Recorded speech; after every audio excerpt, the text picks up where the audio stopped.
신학을 영어로 얘기하면 디올로지아라고 합니다.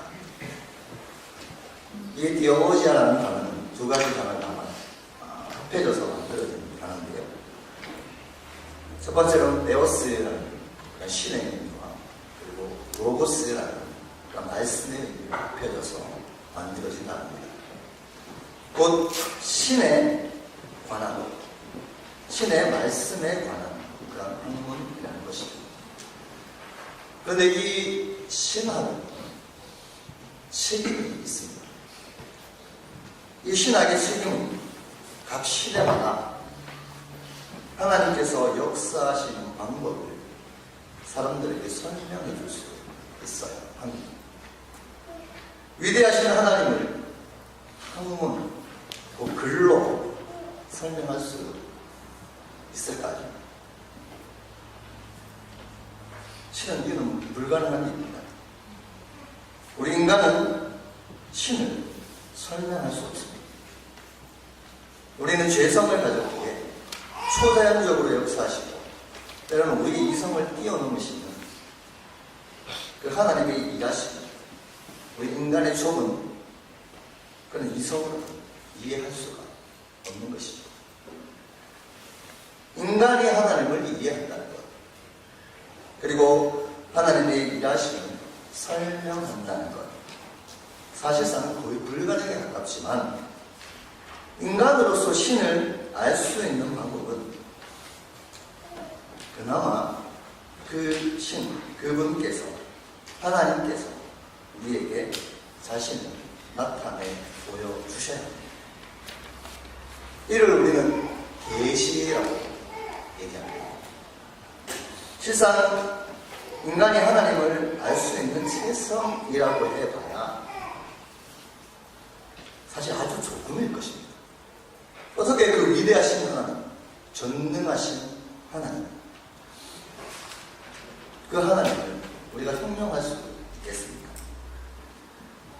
그런데 하나님의 입장이 아닌 우리 인간의 입장으로 봤을 때 이 하나님에 대해서 그 조금 아는 것,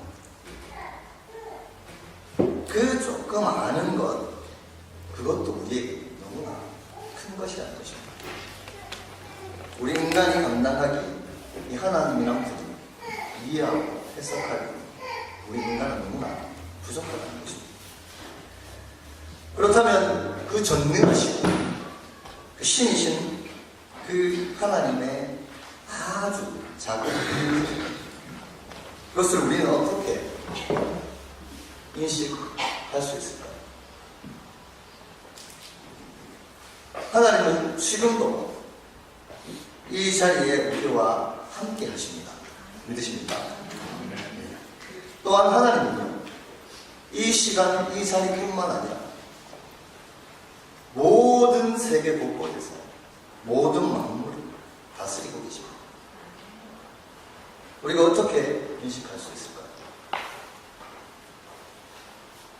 제가 계시를 통해서 하나님이 우리에게 나타내 보여주셔야 우리가 하나님을 인식할 수 있다고 말씀드렸는데, 그렇다면 그 계시는 무엇이기에 우리에게 자신을 나타내 보여주시는 걸까요? 여러분 혹시 시계 뜯어보셨습니까? 전자시계에도 복잡하지만 아날로그 시계를 뜯어보면요, 그 안에는 엄청나게 많은 풍미밖에 서로 맞물려서 돌아가고 있는 것을 보게 됩니다. 그리고 제가 생각합니다. 야, 누가 만들었을까? 이렇게 생각합니다. 분명 이 시계를 누군가에 의해서 만들어졌다는 것입니다. 오늘날은 이 시계를 많이 찾고 있지 않죠? 대부분 휴대폰이, 우리 셀폰이 시계를 알려주기 때문에. 그렇다면 이 휴대폰은 어떨까요? 휴대폰 혹시 한번 분해해봤습니까? 저는 호기심이 많아서 꼭 고장난 휴대폰을 분해해보고 싶더라고요.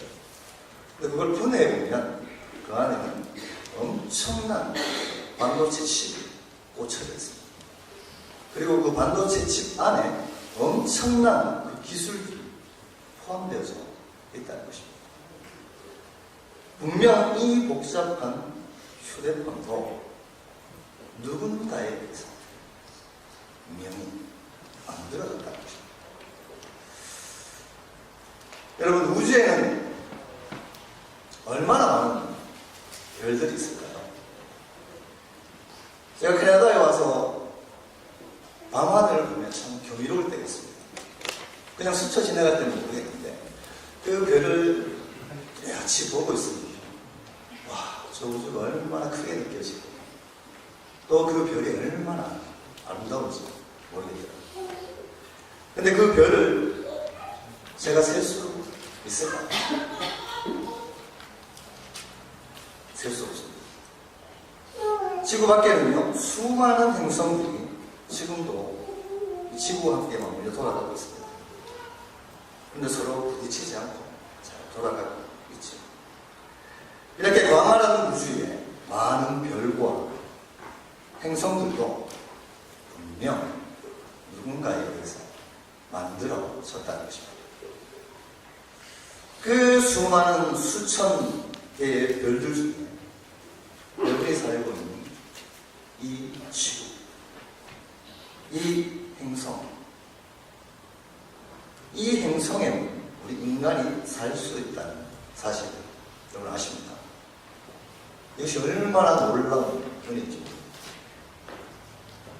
태양계의 중심에 있는 태양은 일정한 속도로 엄청난 에너지를 발생하고 있습니다.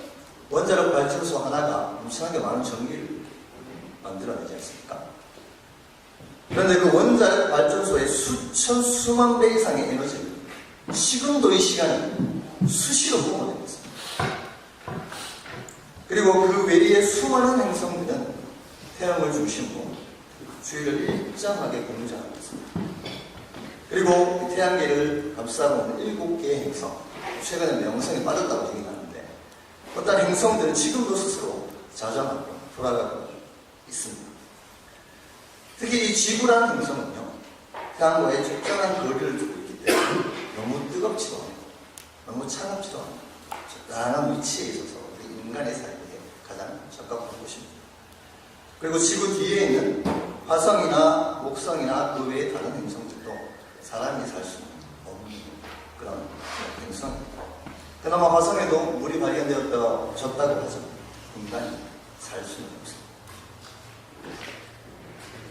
그리고 지구 외의 다른 행성에서 볼 수 없는 독특한 것이 이 지구입니다. 그것이 바로 사람이 숨을 쉬고 살 수 있는 오존층이라는 것입니다. 이 오존층으로 지구를 둘러싸고 있기 때문에 우리는 지구 밖에 있는 그 영향을 받지 않고 사람들이 공기를 마시고 살아갈 수 있다는 것입니다. 제가 한국에 있을 때 취미가 있었습니다. 취미가 뭐냐면 식물을 키우는 걸 좋아했어요. 외모하고 다르죠. 식물을 되게 좋아했어요. 아내가 식물을 너무 많이 갖다 놓으니까 싫어하고, 다른 모든 가정들 보면 여성분들이 식물을 좋아하는데 왜 남편은 당신은 식물을 좋아해요? 그리고 제가 하나 더 좋아하는 게 있습니다. 열대어 키우는 걸 되게 좋아했습니다. 이 열대어는 한국에서 자란 토종 물고기가 아니잖아요. 때문에 더운 지방에서 사는 물고기입니다. 때문에 이들을 어항 속에서 키우려면요, 엄청나게 많은 공을 들여야 합니다. 때문에 물의 그 pH 농도를 맞춰줘야 되고, 고기 종류별로 pH 농도를 맞춰줘야 되고, 또 그 물고기가 살 수 있는 온도가 있습니다. 하나님이 창조하신 물고기가 살 수 있는 적절한 온도가 있어요. 그 온도도 맞춰줘야 합니다. 조금 더 전문적으로 얘기하면 물의 pH 농도를 맞추는 것뿐만 아니라 또 그 물고기들이 잘 살 수 있도록 물속에 박테리아까지 만들어줘요. 이를 이게 물생활을 한다 이렇게 표현합니다. 물고기를 키우는 사람들, 그 사람들은 이렇게 물잡이라고 해요. 이 물잡이가 잘 되어져 있는 이 물에서 물고기들이 잘 살 수 있고 또 새끼도 낳고 번식도 할 수 있습니다. 물고기가 살 수 있는 최적의 환경, 이 환경이 끼어지지 않기 위해서 얼마나 많은 공을 들여야 하는지 모른다는 거죠. 사람이 만약에 그 물고기에 물들이 신경 쓰지 않고 잠시 어디 장거리로 외출을 갔다 오면 대부분의 물고기가 몇 마리들이 죽어있는 것도 볼 수 있어요. 이와 비교했을 때 하나님은 이 지구라는 커다란 공항 속에 물고기가 살 수 있도록 허락하는 것처럼 우리 인간이 살 수 있는 가장 적합한 환경을 우리에게 허락해 주셨다는 거죠. 어느 누군가 관리하지 않으면요, 이 지구는 분명히 어려워지고 사람이 살 수 없다는 말씀이죠. 분명히 이 지구도 누군가는 제가 물고기의 물을 관리하는 것처럼 관리하고 있다는 거죠. 하나님은 우리 인간이 살 수 있는 최적의 환경을 이 지구를 만들어 주신 분이어서 우리에게 사랑을 보여주셨습니다.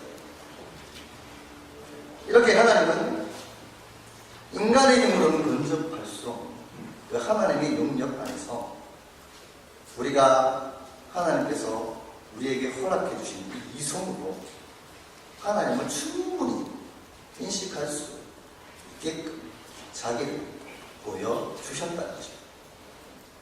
이를 신학적인 용어로는 자연계시 또는 일반계시 이렇게 됩니다. 제가 여러분에게 질문을 하나 하도록 하겠습니다. 여러분이 살고 있는 이 지구, 이 캐나다라는 건 누가 만들었을까요? 네. 누가 만들었나요? 네, 맞습니다. 되게 어려운 질문이세요. 맞습니다. 하나님. 우리 믿는 사람들은 다 이것들이 하나님에 의해서 창조되었다고 믿습니다. 그런데 문제는요, 세상 사람들은 어떻게 생각할까요? 세상 사람들은 그렇게 생각하지 않습니다. 세상 사람들은 우리가 누리는 이 자연들, 그리고 세상에서 일어나는 일이 그냥 우리 주위에 늘 있어 왔기 때문에 그냥 저절로 있는 것이다, 그렇게 생각합니다. 그리고 늘 이 자연으로부터 누릴 수 있는 혜택에 대해서 감사하지 않습니다. 그리고 세상이 만들어진 이유, 또 세상이 어디로부터 시작됐는지 관심이 없습니다. 그리고 종교가 없는 무신론자들은 얘기할 때, 이 세상은 원래부터 저절로 있었다, 이렇게 얘기해요. 종교 얘기를 제가 잠깐 했는데요, 세상에는 많은 종교들이 있습니다. 많은 종교와 관련된 책도 있겠죠. 알라 신을 믿는 그 알라 종교에 있는 코란이라는 책이 있죠. 또 부처를 믿는 사람들도 또 부처 경전이 있습니다. 그 외에도 종교들마다 각자 가지고 있는 신을 믿는 책이 있습니다. 근데 어떠한 신을 믿고 있는 책에도 세상을 만들었다, 신이 세상을 만들었다 라고 소개하는 책이 성경입니다. 세상을 만드신 분에 대해서 생각하지 않는다. 자기 내면의 평안, 이너 피스를 강조할 수는 있지만 세상을 만든 분은 접근하지 않는. 하지만요, 분명 이 복잡한 시계를 만든 사람이 있는 것처럼, 더 복잡한 휴대폰을 만든 사람이 있는 것처럼, 그리고 우리 인체도 얼마나 복잡합니까? 우리 인체를 우리가 정복하지 못하기 때문에 의사들도요, 분야가 다 다릅니다. 안과 전문의가 있고요, 뇌 전문의가 또 따로 있어요. 또 내과 기관을 부분이 또 따로 있고, 뼈를 다루는 부분이 또 따로 있고, 다 다릅니다. 우리 이 복잡한 인간도 저절로 생겨나지 않았습니다. 누군가는 이를 만들었다는 것입니다. 세상은 절대 저절로 생겨나지 않습니다. 창세기에서는요, 하나님이 말씀으로 세상을 6일 만에 창조했다고 말씀하고 있습니다. 하나님은요, 이 세상에 돌아가는 자연의 이치를 통해서 우리가 이성으로 하나님을 알 수 있도록 분명히 계시해 주고 있고 우리는 그것을 인식할 수 있습니다. 그리고 하나님께서는 다른 방법으로 조금 독특한 방법으로 우리에게 자신을 계시해 주셨습니다. 바로 성경이라는 책입니다. 여러분, 우리가 성경이라는 책이 얼마나 대단한 책이냐면 우리 과거와 비교해보면 알 수 있을 것입니다. 과거에는 성경책이 너무 귀했습니다. 우리 성경책이 너무 많이 보편화된 것은 종교개혁이 일어난 후에 독일에서 구텐베르크가 인쇄술을 발달시킨 이후에 성경책이 우리 손에 많이 들어오게 되고 우리 스스로 읽을 수 있게 되었습니다. 하지만 우리 인류 역사를 바라봤을 때 그 기간은 겨우 400년 전밖에 되지 않는다는 거예요. 그 이후에 수많은 사람들은 성경을 본인 스스로 읽을 수 없었습니다. 때문에 하나님은 문서의 기록, 여러 사람들의 성령의 감동으로 쓰여진 책을 통해서 자신을 계시해 주셨습니다. 이를 우리는 자연계시가 성경이 지금은 특별하다고 얘기하면 좀 너무 흔하기 때문에 그 당시에는 성경책을 너무나 귀하게 여겼습니다. 우리 선조들도 성경책을 너무나 귀하게 여겼던 기억을 저는 갖고 있습니다. 이 성경책을 통해서 하나님이 역사하신다고 하셔서 성경책을 통해서 자신을 보여주시는 것은 특별 계시 이렇게 얘기합니다. 다시 한번 이 계시, 이 두 가지 계시를 정리하면 성경이 있기 전에 하나님은 자연을 통해서 자신을 나타내 보여주셨습니다. 그리고 이후에는 성경이라는 성령의 감동으로 쓰여진 이 성경을 통해서 특별 계시로 우리에게 자신을 보여주셨다는 것입니다. 자연 계시와 특별 계시 속에는요 하나님의 놀라운 사랑이 담겨 있습니다. 이 두 가지 계시 중에서는요 오늘 저희가 보고 초점을 맞추고자 하는 것이 자연 계시입니다. 하나님은 인간이 살 수 있는 가장 적합한 환경, 이 지구라는 곳에 인간을 두셨습니다. 그리고 우리 인간에게 이 아름다운 땅을 선물로 주셨습니다. 여러분, 우리나라에서 최초로 우주에 간 사람이 있습니다. 혹시 아십니까? 예. 이소연 씨라고 2008년 4월 8일 우리나라 사람으로서는 최초로 우주를 간 사람이 있습니다. 그 사람이 이제 우주에 가니까 우주 정거장이 있잖아요. 우주 정거장에서 지구를 바라보는 이런 감정을 했다고 합니다. 성경 말씀에 보면 하나님이 세상을 일만에 창조하시고 하나님이 보시기에 좋았더라 이런 표현이 있습니다. 근데 그 이소연 씨가 우주 정거장에서 지구를 바라봤을 때 그 표현이 절로 와닿다고 합니다. 그만큼 이 지구가 다른 행성과 비교할 수 없을 만큼 하나님이 우리 인간이 살 수 있는 최적의 환경을 우리에게 허락해 주셨다는 것입니다. 그 외에도 우주 정거장에 있는 많은 우주인들이 이 지구를 볼 때마다 그 감탄을 놓치지 않는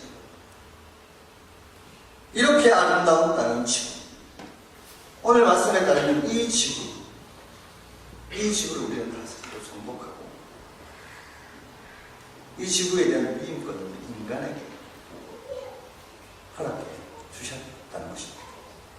그런데 오늘날 우리가 살아가고 있는 이 캐나다 땅, 이 지구, 우리가 사는 모습은 어떨까요? 요즘 무공해라는 말을 많이 듣습니다. 무공해가 뭔가요?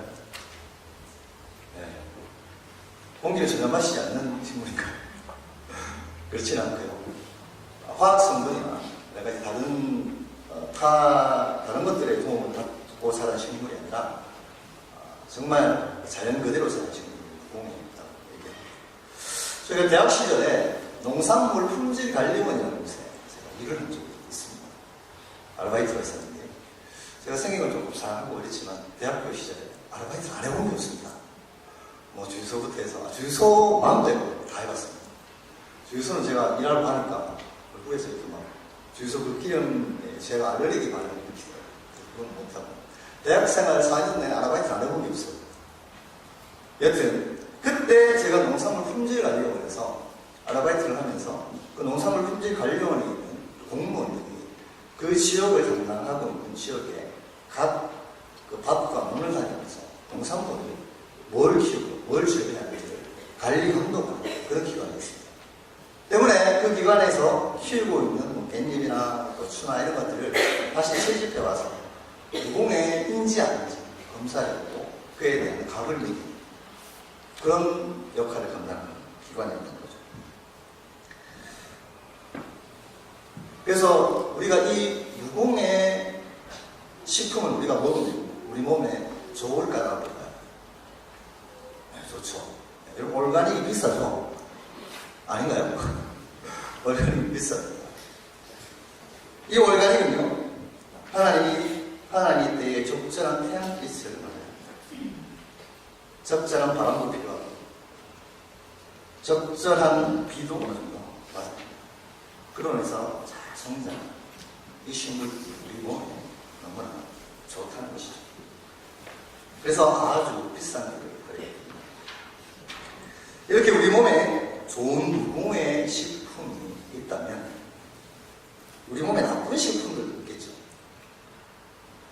우리 그 식품을 제가 잠깐 소개를 하면 햄, 소세지, 과자, 햄버거. 우리 지금 우동부의 표정이 별로 안 좋아지고 있어요. 탄산음료, 이런 것들은 우리 사람의 몸에 좋지 않다고. 이런 몸에 좋지 않은 식품들의 특징은 바로 인간의 손에 의해서 한번 가공되어졌다는 것입니다. 이 가공된 식품에 대해서 우리는 가공식품 이렇게 얘기하죠. 자연 그대로가 아니라는 말이죠. 그냥 인스턴트 식품이라고 얘기하는데 이러한 음식은 우리 건강을 해롭게 합니다. 이 건강에 대한 인식은 우리 사회의 저변에서 보면 쉽게 찾아볼 수 있습니다. 컵라면이 처음 나왔던 시절, 제가 초등학교 시절이었던 것 같은데 그 컵라면 획기적이 있습니다. 물만 부으면 먹을 수 있는 라면. 그때 컵라면의 용기가 뭘로 만들어졌는지 기억하시는 분 혹시 있으십니까? 그 당시 컵라면 용기는 스티로폼으로 만들었습니다. 근데 그 스티로폼의 용기가 물을 부으면 100도씨가 되는 끓는 물과 부어져서 스티로폼 안에 있는 벤젠이라는 물질과 같이 융합이 되면 그게 우리 다시 몸속에 체득이 되면 우리의 몸이 유화되는 성조 숙종을 유발시킬 수 있고 어른들은 성인병 아주 유발시킵니다. 그래서 오늘날 우리 컵라면을 보면 용기가 뭘로 되어 있나요? 종이로 되어 있어요. 종이는 뭘로 만들어졌나요? 네, 나무로 만들어졌죠. 나무는 어디에서 자랄까요? 네, 땅에서 자라요. 땅이 없이는 자랄 수가 없어요. 땅에 적절한 그런 양분을 말아들여야 되고 적절한 땅의 비를 맞아야 되고 적절한 태양빛을 맞아야 한다는 것이죠. 근데 우리 나무보다 더 좋은 게 있습니다. 종이보다 더 좋은 그릇이 있습니다. 뭘까요? 사기 그릇입니다. 사기 그릇. 사기 그릇은 뭘로 만들었을까요? 흙으로 만들었습니다. 여러분, 우리도 우리 선조들이 참 지혜롭잖아요. 김치떡은 뭘로 만들었어요? 흙으로. 그 흙으로 만들어진 김치떡 안에 그걸 잘 보관하기 위해서 어디다가 김치를 넣어요? 땅속에 넣어요. 그러면 이 흙이 땅속에 있는 그 공기와 서로 잘 맞닥뜨려서 고기가 아니죠. 김치가 아주 잘 숙성됩니다. 그리고 또 이 항아리에 이렇게 광을 내기 위해서 광을 내는 물질을 발라보면 이 항아리의 역할, 김치떡의 역할에 그 기능이 천저히 있거든요. 그리고 레위기에서도 보면요, 사람의 안식에 대해서 많이 얘기합니다. 하지만 레위기 25장에 보면 땅의 안식이거든요. 땅도 식일 건다는 것이죠. 이 땅으로 해서 우리가 받아들이는 얼마나 많은 이익들이죠. 그럼 우리가 자동차 타고 다니죠? 자동차는 뭐가 있어야 하나요?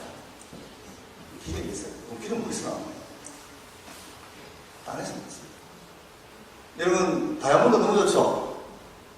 다이아몬드 너무 좋습니다. 저도 하나 가지고 싶어요. 그건 어디서 나왔을까요? 땅에서 나왔습니다. 하나님의 땅을 통해서 우리에게 엄청난 많은 선물을 이렇게 주셨습니다. 또 다른 건강의 예를 한번 들어보겠습니다. 물이 건강하게 좋을까요? 콜라가 건강하게 좋을까요? 너무 쉬운 질문입니다. 네, 콜라는 우리 몸에 좋지 않습니다.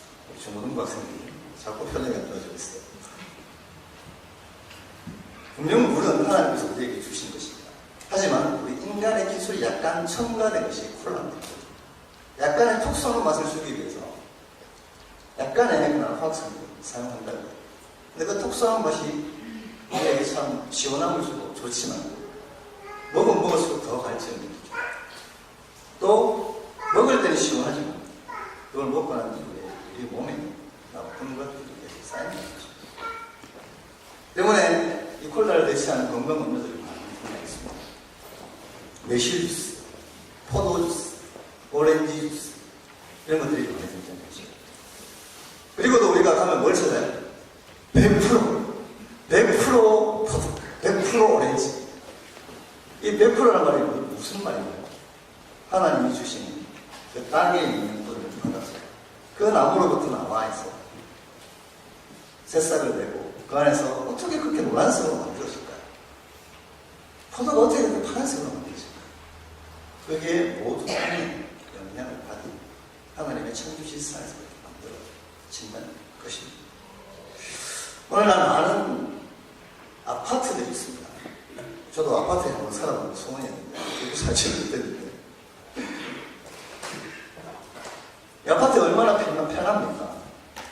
근데 우리나라가 근현대로 접어들면서 한국에 엄청난 아파트들이 생겨났었습니다.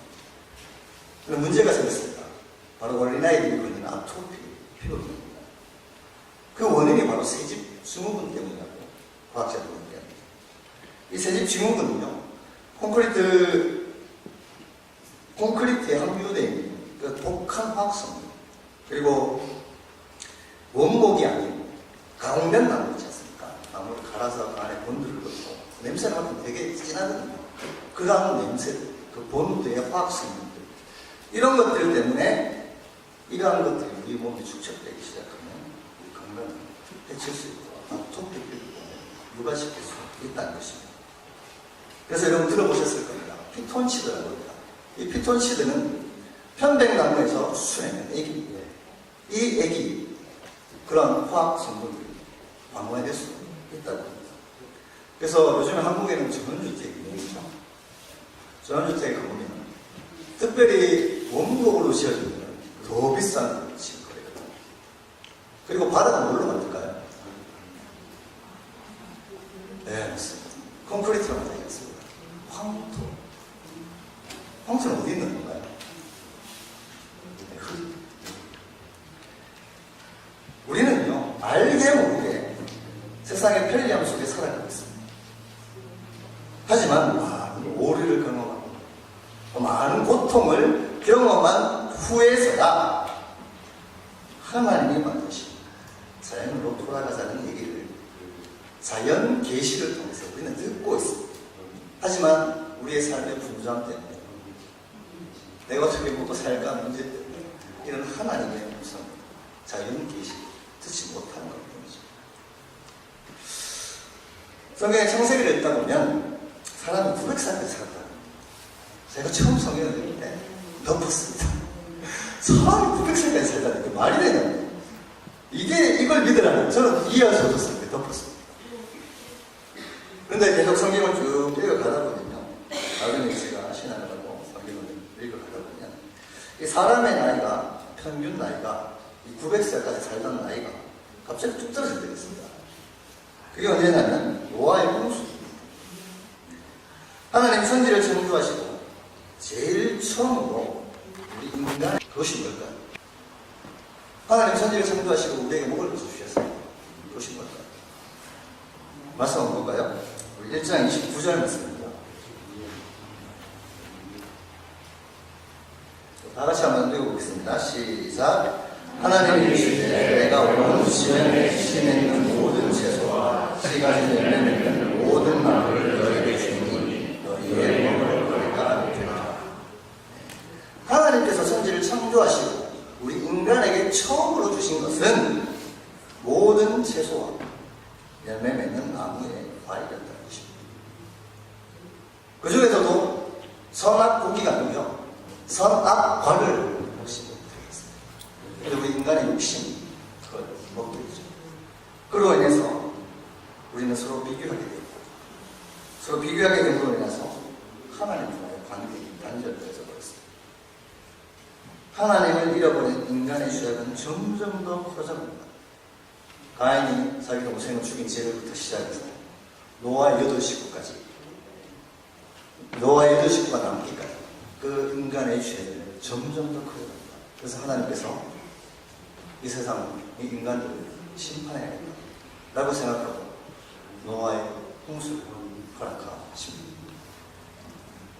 노아의 홍수가 일어난 이후에 이 지구상에는 물로 인해서 거의 1년간 물로 덮여 있어지게 됩니다. 거의 1년간 물로 덮여져 있는 곳에 먹을거리가 있을까요? 심에 있는 채소와 열매와 과일이 있을까요? 없습니다. 채소와 과일의 열매는 없습니다. 그럼 뭘 먹고 사나요? 노아의 8식구. 뱃속에 뭐가 있나요? 동물들이 있습니다. 이때부터 하나님이 우리 인간에게 육식을 허락해 주십니다.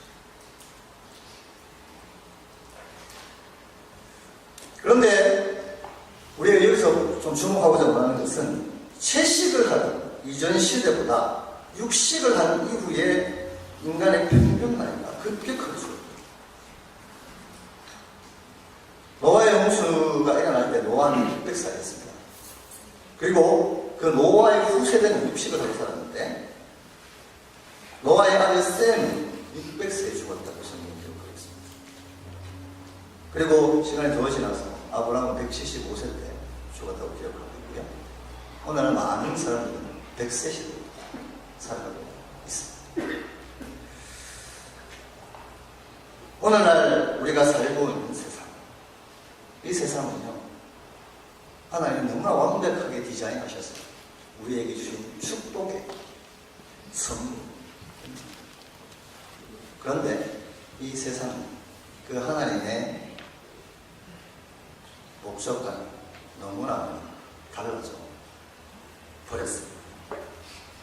이 모든 일의 결과는 하나님의 말씀대로 살기를 싫어하는 인간의 욕심, 살지 있습니다. 오늘날 지구는 인간의 욕심으로 인해서 물질 만능주의 시대를 만들어버렸습니다. 과거에 보로네오 가구가 되게 인기가 좋았습니다. 엄청 비싼 가격에 팔렸죠. 하지만 이 보로네오 섬에는요, 무절제한 골목 때문에 나무들이 거의 없어졌고, 그리고 동물들이 살아갈 곳이 없다는 합니다. 숨을 쉬어야 하는 이 땅에도 인간의 편리 때문에 한국의 서울의 중심에 가면요, 땅을 찾아보기가 쉽지 않습니다. 온통 아스팔트, 그리고 커다란 동물들이 다 들어서 있습니다.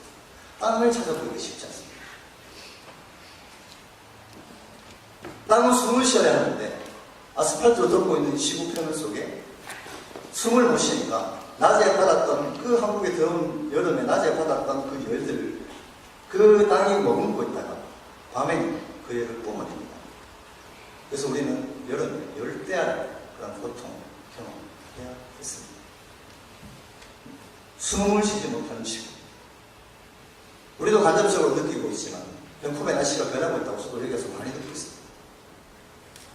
이로 인해 우리는 지구온난화는 엄청난 결과를 만들어버렸습니다. 때문에 남극과 북극에 있는 얼음들이 계속 녹고 있습니다. 북극곰은 살 곳을 잃어가고 있습니다.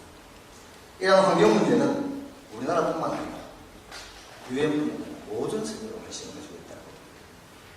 인간의 과도한 욕심은 생태계의 파괴를 가져왔습니다. 동물들이 이유 없이 죽어가고 있습니다. 과도한 자동차에 의한 공장의 오염물질들은 공기와 하나님이 주신 우리를 더럽혔습니다. 이러한 물질들이 하늘로 올라가서 우리를 감싸고 있는 공기층, 오존층을 파괴해버렸습니다. 오존층을 통해서 태양빛이 어느 정도 걸러져야 되는데 그 태양빛을 우리가 바로 받으니까 우리는 태양을 무서워하기 시작합니다. 피부암이 됩니다. 그런 엄청난 결과를 맞이하게 되었습니다. 공장의 오염물질이 대기에 올라가서 우리는 산성비라는 그런 결과를 만들었습니다. 우리는 산성비로 맞고 자란 채소와 식물을 의심하게 되었고 하나님이 부여해 주신 이전에는 공짜로 먹는 그 물도 사먹게 된 시대가 되어버렸다는 거예요. 나면 잘 살면 되지 라고 돈을 많이 벌겠다는 인간의 과도한 욕심은 들판에 뛰어놀아야 될 소가 대량 세워되기 시작했습니다. 풀을 뜯어먹고 살아야 될 소가 하나님은 소에게 풀을 뜯어먹게 할 수 있게끔 그렇게 창조하셨습니다. 그런데 우리 인간의 욕심은 그 소가 조금 더 몸무게를 더 나가게 더 비싸게 팔기 위해서 동물성 살을 먹였습니다. 그러면서 우리는 광우병 상태라는 엄청난 그런 고통을 경험해야 했다는 것입니다. 조금 더 살찌워서 조금 더 몸무게를 많이 나가게 하기 위해서 광우에게 수돗물비를 꽂고 물을 먹였습니다. 인간의 과도한 이러한 욕심의 결과 우리는 고통을 경험했다는 것입니다. 이러한 인간의 물질 만능주의, 잘못된 욕심은 우리에게 알 수 없는 질병, 사스나, 신종플루, 조류독감, 구제역 등의 아픔을 경험하게 했다는 것입니다. 이러한 동물의 접촉으로 인해서 생겨날 수 있는 대부분의 바이러스는 하나님의 창조의 질서를 깨뜨리고 발생하는 것을 볼 수 있습니다. 하나님이 만드신 창조 질서를 우리 인간이 파괴할 때 이 땅이 우리 인간을 심판하신다는 거죠. 이 모든 일의 배후에는 우리 인간의 욕심이 자리 잡고 있습니다. 이것은 하나님의 창조 질서를 위배하는 이미 깨어져 이 세상과 너무 익숙해져 있기 때문에 자연을 통해서 말씀하시는 하나님의 음성을 들을 수 없는 것처럼 우리도 이 욕심에 너무나 묻어내져 버렸다는 것입니다. 이 욕심으로 인해서 아담과 하와는 하나님을 볼 수 없게 되어버렸습니다. 하나님과 마음껏 교제하고 마음과 감사하며 살던 생활을 잃어버렸다는 것입니다. 오늘날의 물질 만능주의, 잘못된 욕심은 하나님을 볼 수 없게끔 한다는 것입니다. 그리고 우리의 입에는 감사보다는 힘들다 라는 고백을 하게 되었다는 것입니다. 죄송합니다. 추수감사절인데 오늘은 추수감사주일입니다. 우리의 감사의 시작은 어디서부터 시작해야 할까요? 네, 하나님은 없는 감사가 아무 필요가 없습니다. 때문에 우리의 감사의 시작을 창조를 우리 이 지구를 창조하신 그 하나님의 창조 질서를 회복하는 데서부터 우리가 시작했으면 어떻게 그런 생각을 합니다. 여러분, 감사의 시작은 하나님의 창조 질서에 첫 단추를 잘못 낀 거기서부터 잘못된 힘들다는 표현이 나온다면 그 창조의 질서인 그 하나님의 포커스를 맞추고 위에서 조금씩 변화시키고 우리가 하나님의 말씀에 순종해 갈 때 하나님은 우리에게 허락해 주신 그런 참된 그런 은혜, 감사가 넘쳐날 줄 믿습니다. 하나님의 창조 안에서 하나님은 우리에게 이 지구를 허락해 주셨습니다. 그리고 다스리고 정복하라고 우리에게 위임이 주셨다는 것입니다. 우리가 이 하나님의 의도가 또 하나님의 말씀에 늘 순종함으로 해서 하나님께 범사에 감사하고 하나님의 기쁨이 되는 그런 우리 하나님의 성도들이 되시길 주님의 이름으로 축복합니다. 아멘. 기도하겠습니다. 주님 감사.